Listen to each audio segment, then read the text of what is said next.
Spoon, your action figure aficionado here. I have in my possession now the second release for the Masters Universe Classics Collector's Choice action figures. Now these are the continuing line of the original classics. It split off a couple years ago doing more cartoon-based figures with re-releases, and then this one continues on doing the obscurities and better detail definitions, continuing the line that started so long ago. Now this is put out by Super 7 with under license from Mattel. This is the second release. And the special thing with this one is Classic started in 2008. It is now 2018. It is one of my all-time favorite toy lines from one of my favorite properties. And it has been going strong for 10 years now. Last couple years kind of had a little hiccup in the transitioning of power, I will admit, but here is the mailer box. It is actually shipped in this box, so diehard fans of purity in their collectibles and containers would shudder at this because there is obvious damage to the box just in transit, stuff like that. You know, I already opened up the box. It contains just like in the last release,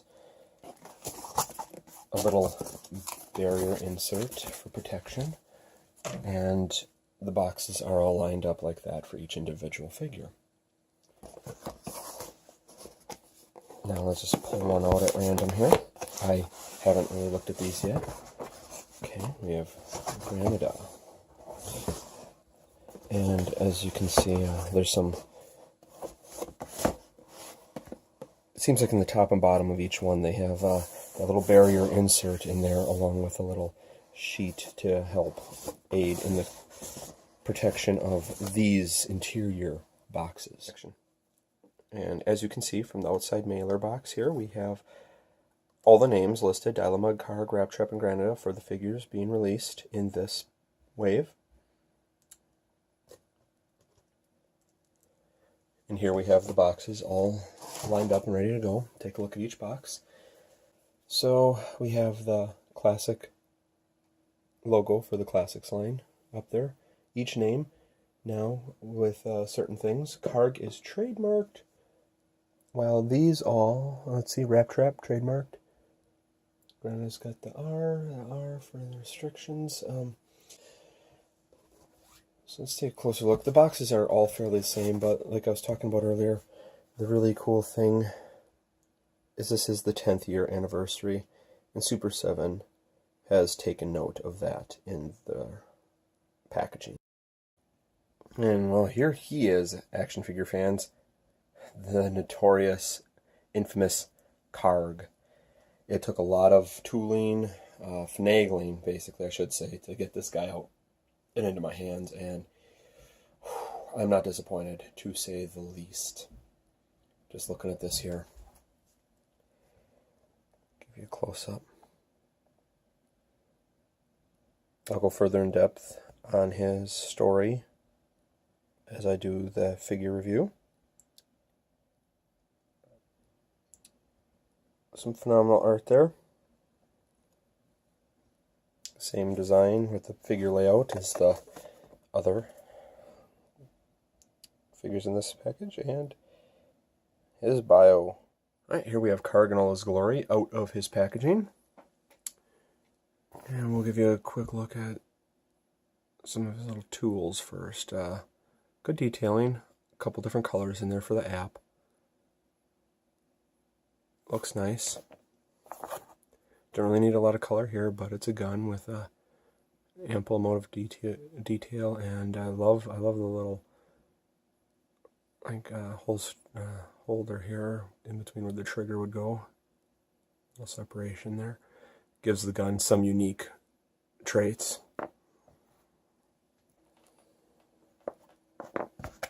This little dagger or pick, whatever you want to call it. Let's try to get it in his hand here. A little bit of a snug fit, but nice.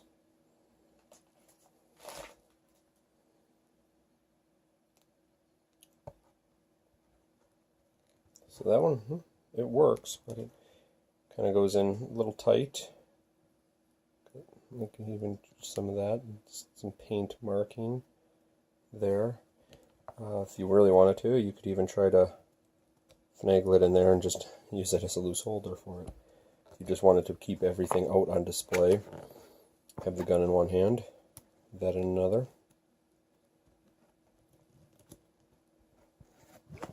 Try to get the gun in here.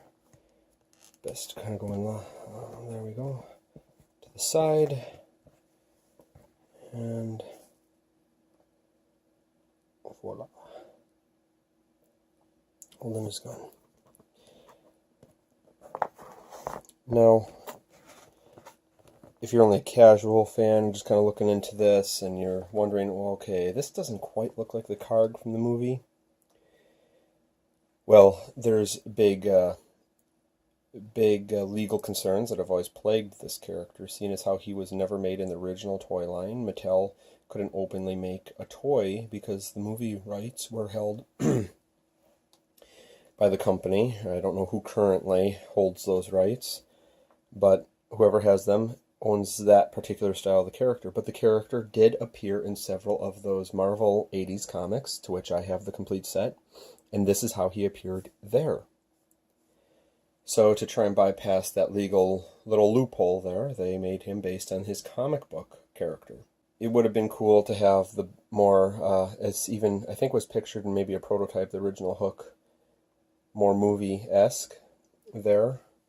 And of course the coloration of his features would be much different.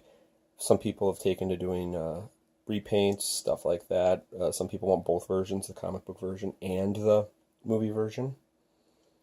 But the detail on him, without a doubt, holds true with the phenomenal abilities that the Four Horsemen have had in creating all of the figures for all the movie releases so far. Articulation, phenomenal. They got the hand swivel right in there.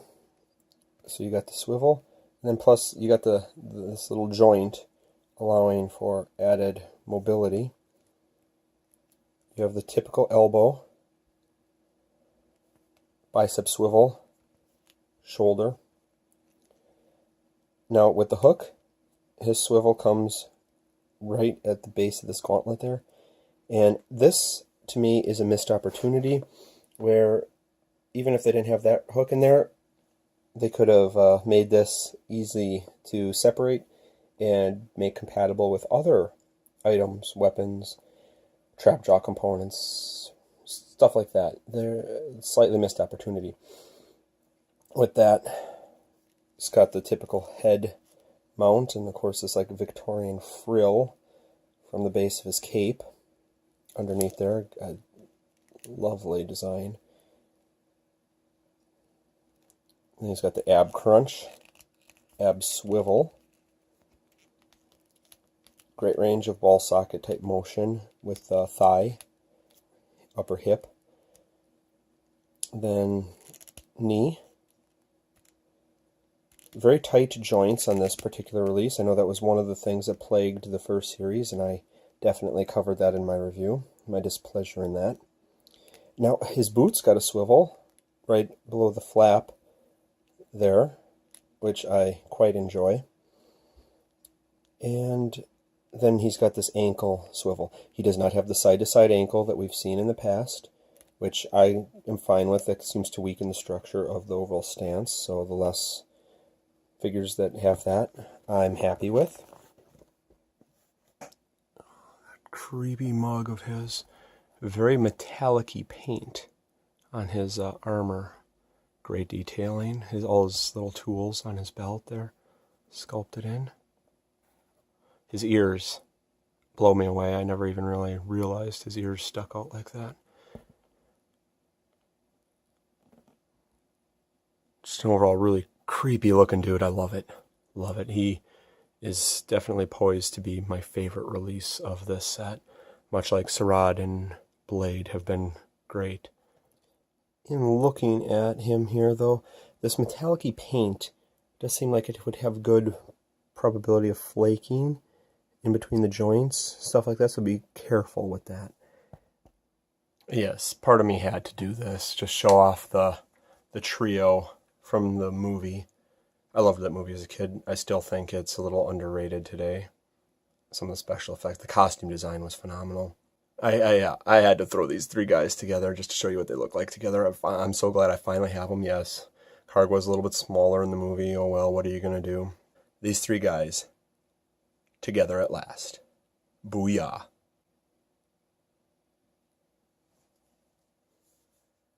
Here we have Granita. And once again, same style and package. Just give you an idea of what she looks like as she is in package for those of you who might want to just kind of see what it looks like as a mint on card collector. I will tell you this, in package, this is a one weighty little gal here. She's been bulking. It is a very heavy package, especially compared to some of the other ones here. Now let's take a look at her card back and artwork. Phenomenal work yet again, as I always suspect. The rest of the current lineup, as can be seen there. And a good bio. I've loved the bios that were incorporated in all of the Masters Universe Classics figures. Sometimes the storyline didn't quite go the way I wanted, but I do take this pretty much as an amalgamation of canon to create one unified Masters universe. A little redundant there, but that's what it is. Alright, here I got Granita all spread out across the display here, and it is no wonder why she was so weighty in package. Probably one of the heaviest figures to be released, traditional figures, comparable to the likes of, it's been a while since I had them in my hands, like maybe good old Ram Man or some of those slightly oversized figures. I have all these pieces out for her. I will kind of give you a glimpse of it overall first. I'll look into her before I start looking at the pieces. So I'll bring her in closer. Not a lot of detailing. She is based primarily on the Filmation counterpart. Lovely sculpted face, though. Some detail in there. Not as much detail in some of her appendages and stuff like that as there could have been, as you can see in the arms here. And that could have gone for more, how do I say it, mechanical or bouldery look, like her predecessors in this line. Once again, a candidate for Club Filmation versus Collector's Choice, but Collector's Choice kind of wins out. She's got wrist. Here you got the full 360 swivel, and then you got the little socket or the bend in the wrist there. That getting a little too much glare to see. Okay, you can see it a little bit better there. Okay, so we got that. She's got the traditional elbow. As seen almost. The paint app looks stunning. I like the green. I prefer the green and the pink versus just the regular pink looking Granita, which I think kind of in fandom has been retooled to Pebless. You have an upper bicep swivel on her. Granted, she's not very Amazonian in appearance here or whatnot, but it's the upper bicep. And you do have the shoulder socket. So you got wide variety there. Her head, see if I can get in there, is right below the chin line. She's got the under chest right there, cut line swivel, and even the armor shows that it's removable, much like Karg's would be, which I kind of usually take as a given. This one kind of shocked me, just the fact that it's removable armor on top of a chest piece. there. It might be cemented down, but I can only bet it would look odd.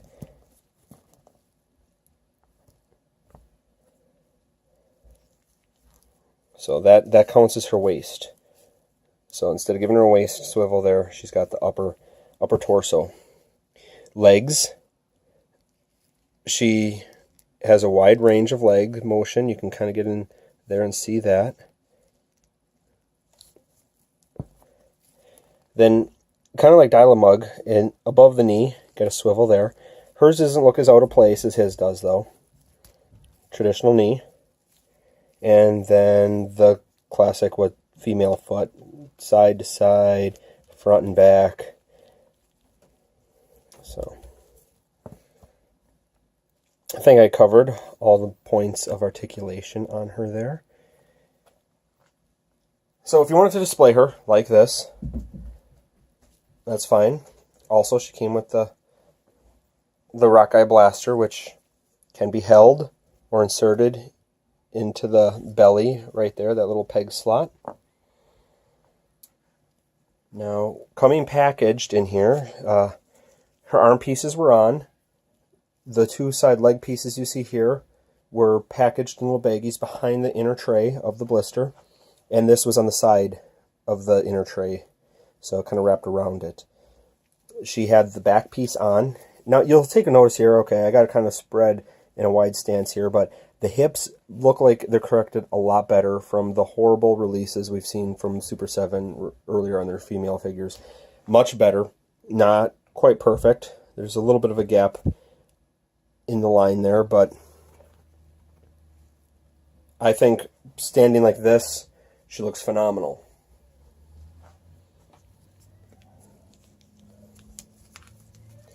Now, we have this slot in the mid-back there, and what that does is that puts this back piece in, which she came with. You can slide that in, tilt, so it slides in right there. You can tilt the head forward to help make it happen, and then it kind of lines up with her hair right there. So you got that, and then this bottom part you can keep down like that. So it just kind of looks like long hair at this point going down her back. Kind of a cool little look. So if you just wanted to keep her like that even, you could. And it helps counterbalance a back weight to just her stature. Okay, I've taken her leg pieces and kind of worked them into place here. You'll see that twisting that out, they snap on in this angle. Now, look at the detail in the rock. That's where this figure really gets their detailing to compromise between a line between, do you want it for Filmations or do you want it for a collector's choice? You want it for a collector's choice to go in your old lines, you're going to have this rock sculpt in there too, and I'll show a little bit more of that in a bit. But now this is very loose plastic, very pliable. Try to get it in just above the knee there, the way it snaps together. So that way you got these front lines, the very smooth ones, in the front. And then in the back you can kind of see a peg there and a peg down here. So you got one there and one towards the top. And you're going to try to bend those together to see if you can get them to hold in place.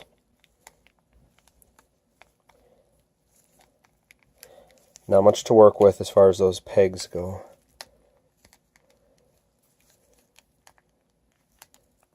They don't seem to want to stay in place for me.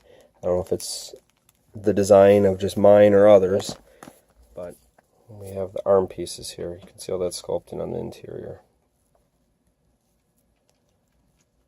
Then you're going to want to snap them in.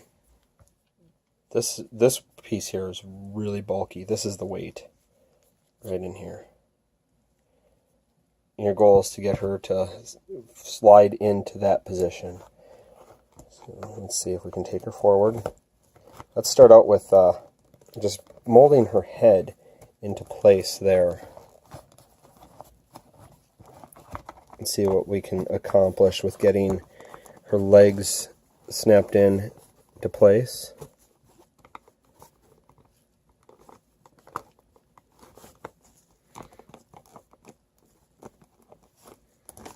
kind of fold her arms in at that moment. Yeah, the leg one, these legs are, without a doubt, the plastic that holds these pieces on is very hard to work with. It does not want to stay. So that is making this, trying for a demonstration, very difficult on this figure. I mean, look at that. It just does not want to stay. So, I mean, I love looking at her, but trying to actually pull this off on video is almost proving to be impossible at this point.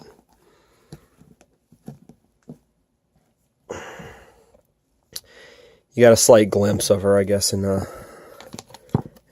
rock form as I was trying to position her. That's about as good as I think I'm going to be able to get it, at least for this. It'll probably take a lot of mild tweaking.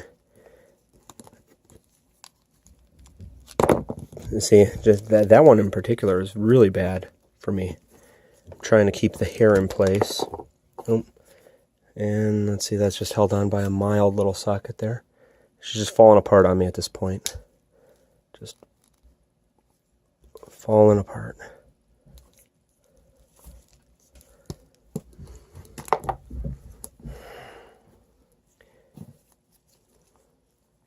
Well, I'm just going to, at this point, give up. Say that they did try, but I think there's definitely some issues that need to be worked out with her. I mean, none of this seems to want to stay in place. I think I made my point clear. All right, here after I have kind of tweaked and fixed Granita a little bit, I have her displayed with her rock people brethren. We have Stone Dar and Rock On, which I remember doing a review for them on my previous channel many years ago. Now, granted, no pun intended, but the sculpt on her rock formation is phenomenal, as I showcased in the video. The detailing and all that is just great, and that's what kind of makes it feel like it has a little bit more addition for her in the Collector's Choice line. As you see, theirs was really well done too. As far as the fix goes, it's still, you know, could break off, but what I did there was I basically took a paper clip, got it down, heated it up repeatedly, and kept welding it into spot, and then eventually just snapped it into the peg spot there. So it's got a little bit of mobility. I still don't trust it as much. In comparison with these two Rock Warriors and Granita, you'll notice how I said that those pegs in the back there, they just don't hold together well. She doesn't like mesh and hold as well as these guys do. And if you look at theirs, they have very intricate, although prominent latches that help hold them in place and create their rock formations. But once again, she is an overall gorgeous looking piece. Just that she is the one that faltered from the most obscurity in my eyes as far as production design and my values as a collector, and of course some quality control issues as well. That being said, I do think it would be nice for them to revisit Granita down the line and re-release her as that Peblass in more of a pink coloration. They could do some other tweaks or whatnot, but it'd be cool to build on the characters and mythos that Masters Universe has developed over the years. Now, when this line started out 10 years ago, did I honestly ever think I would be seeing a Dylamug action figure? Probably not. Am I excited to have one? Most certainly, yes. And here he is. Once again, a little bit heavier, but not as much as Granita. You see him. Kind of face in the package, a little disheveled, so I could see where some mint on card collectors would probably want an accurately lined up face. That might be hard to achieve.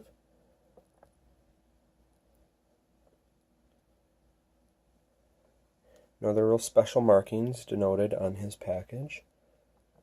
Great artwork.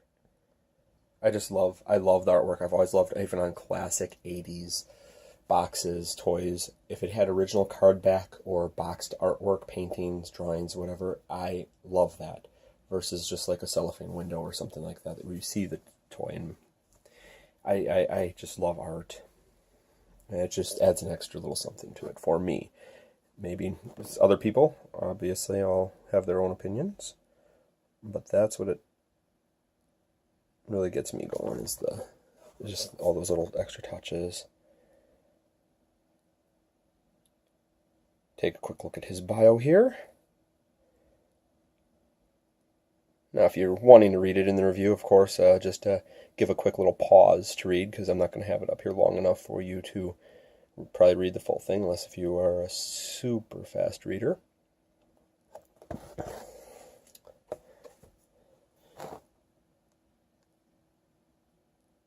Kind of, now take note on the back here on these, though, that they do like to put blue for the heroics, red for the evils. And then, well, the colors of just the both toy lines are separate there. So Super 7 in their packaging design really likes color. They like that splash of color. Now, appearing only in the Filmation cartoons that I am currently aware of, I don't know of anything but UK magazines, comics, releases like that. He was a prime candidate for Filmation release with Club Grayskull, but they decided to put him in Collector's Choice, because we want those obscure characters that didn't make it out yet, and there's kind of a compromise in this character because of that. You can display him more on a Filmation base or classics. He is very minimally detailed when it comes to his overall body.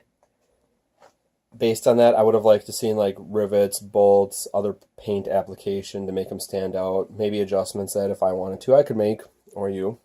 They did give him a swappable, more classic-styled Horde emblem instead of the highly Filmation one. That's where your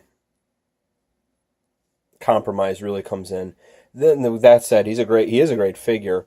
Some mild loose joints on the bottom. He's very top-heavy, so they had to really do their work and try to get him to the point where he can stand by himself, and those loose joints could play an issue down the line. So we'll start out with this. Here is oh, just bumped him, almost went over. The classics, more horror detailed emblem. And then here's one, because he could shoot a laser blast out of his emblem. It comes packaged. Both these additional ones were packaged behind his bubble in little plastic sleeves that were taped inside the inner tray. If you didn't see it in his package video earlier. Now, this is a neat concept, but it just looks awkward in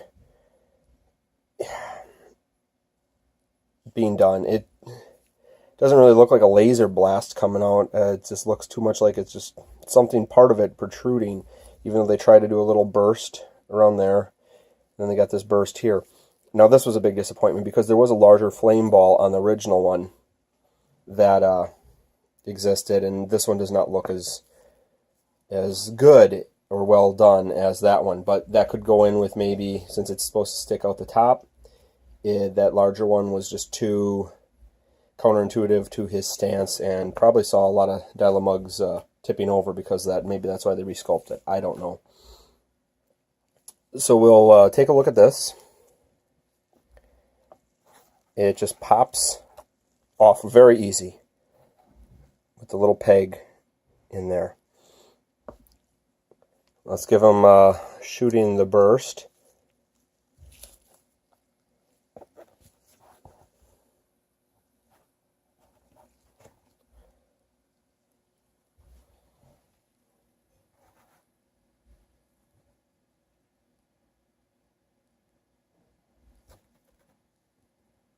Trying to come up with a way, because it is, even this is throwing the way I had him positioned a little off there. Got him angled so you can kind of see the burst protruding. It was a neat idea, without a doubt. And since I like detail and classics, this is the one I'm going to end with, because this is probably the one that I'm going to keep my display.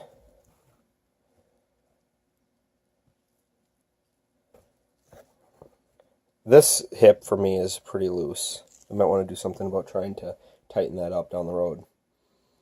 It's still not as bad as some of them I've seen, but all right. Let's take a look at him. Let's see here. As far as tooling, yeah, a lot of new tooling here because obviously none of this has really been tooled before. So a lot of cost put into that. Let's see if I can actually give him a stance here. Let's see if I can just take my camera on the road.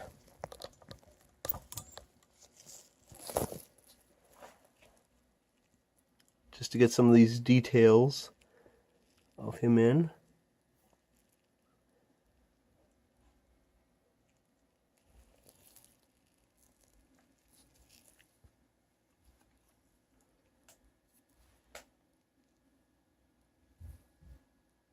Sorry if it's a little wobbly, but those little things there, there's a lot of detailing in these little glass domes, processing units, whatever they're supposed to be, power coupler.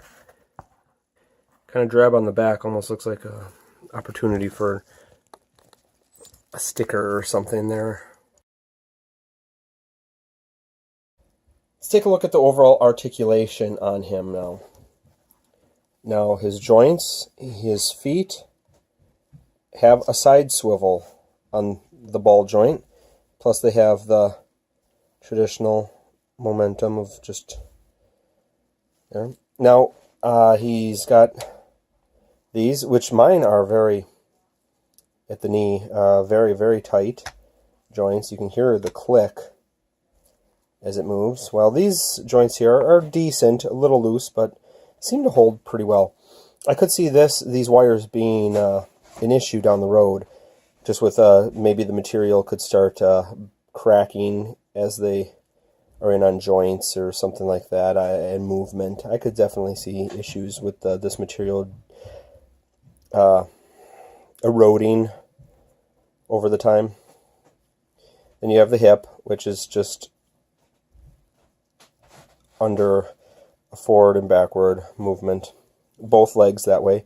Now, okay, I kind of skipped this one. This one is a nice little feature, but is very not practical for display, just because it does give an upper leg swivel, but if it's off-centered, it just looks awkward because he's supposed to be a very streamlined robotic being, and that's not really a muscle joint. You know, you can kind of pull that off with the muscle-bound figures in this line, but there, that joint just kind of looks out of place. Then we got his torso actually spins there, so that gives him kind of a cool addition. His hands, take a close look there. Finely crafted, it's a softer plastic, so hopefully it doesn't break as easy because it's very, very, very thin. Nice tooling. We have a ball elbow here where it's basically just a pin socket for that forward click. Here's an actual socket joint. So you can see in here as I move this movement here, that's what I'm worried about in the future is going to cause some issues. So you got full range, only limited by this right here on that joint. Both arms identical in that manner. Now,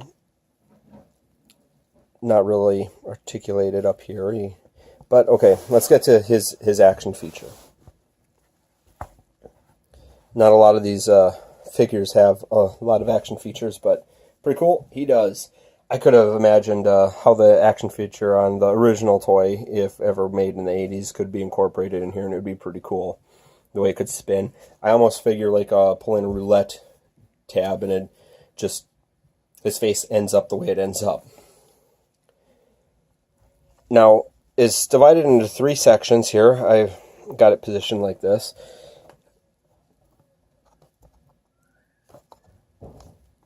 This middle one, the nose piece, is stationary. That one will not move on you. So everything's up to his the upper and lower thirds to get the look. You have smiling frowning with teeth, just a flat up frown, smiling again.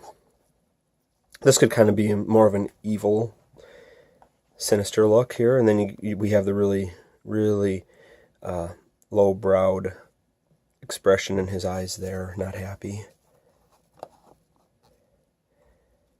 Once again, this almost looks not happy, but more intent, menacing. He's got something plotting and kind of worrisome. Back to that. So, let's just say the worrisome. Maybe we could do something here, go like that, and oh, all of a sudden he's cheery. Not worrisome, he's happy. And he's kind of, well, let's see here. A lot of fun in creating this stuff here. This one, this combination just kind of gives you a maniacal feel, kind of like that. So just with how you change these, really gives you a perspective on how it can turn out. And then if you really want to mess with people, his eyes, some of them can kind of line up to a funky little thing like that.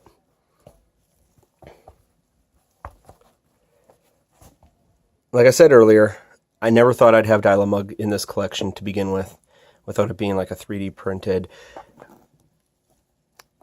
custom job or something like that. Even though 10 years ago, there wasn't a lot of 3D printed customs out there like there are today. Here we're taking a close look at Wrap Trap. Now he's got the standard, what's been known as just the traditional classics, bubble style packaging, stuff like that, although we've all known to grow in love for the last 10 years. Once again, the inclusion of the 10th anniversary markings there from Super 7, and the Super 7 logo on the side. Collector's choice, because people who like detail and want their complete collection of obscure characters, this is the line for you. So, just in package. He is pretty impressive in person. Just to see if you're a mint and card collector, this is a beautiful specimen. So if some people had other ones that were shipped to them damaged and they want a mint, they're going to shudder to think what's going to happen to him in a second. And one of my favorite features of the Super 7 line are these card backs. The artwork on the cards has been the best that the line has seen, with a full body portrait basically inserted to the corner, almost one whole side of the card back. And on this side, we are permitted to see the figure lineup for this wave, and the club Filmation, or Club Grayskull based on the Filmation figures wave, which some people like, not quite for me. If there's one here that I wouldn't mind getting, it would probably be Tongue Lasher, just because he's so unique in design compared to the traditional Tongue Lasher. And one thing I always like to give people an option, you can find these online, but give a quick look at his bio. Trap. Now, he was based on original series, vintage line, whatever you want to call it, concept artwork for a Horde mummy character, and they've dubbed him Wrap Trap, giving him quite a unique bio that you could see earlier in this video. Very nice, sturdy construction on him. It comes with, of course, Egyptian-themed Horde crossbow. Very scarab-esque. Nice detailing. Paint apps look pretty decent on it. And then an old Egyptian-type sword. For Forged in Fire fans, you'll have to forgive the fact that I don't really know what all these various types are. With a cobra handle. Both hands are designed to fit weaponry. He does have a very menacing two-tone paint app to his biological appendage parts, with a dark green, light green highlights. Quick paint wash, though. You can kind of see some of the paint wash is a little how do you say, well, a little rushed, it seems. Like right down there is most noticeable for me, but I can live with that. I really enjoy the tooling, the detail that went into his bandages from head to toe. Of course, a lot of Horde emblems on him. A lot of Horde emblems. And a very firm plastic there too. It's not as soft as it kind of looks like it should be. Quite nice. There we go.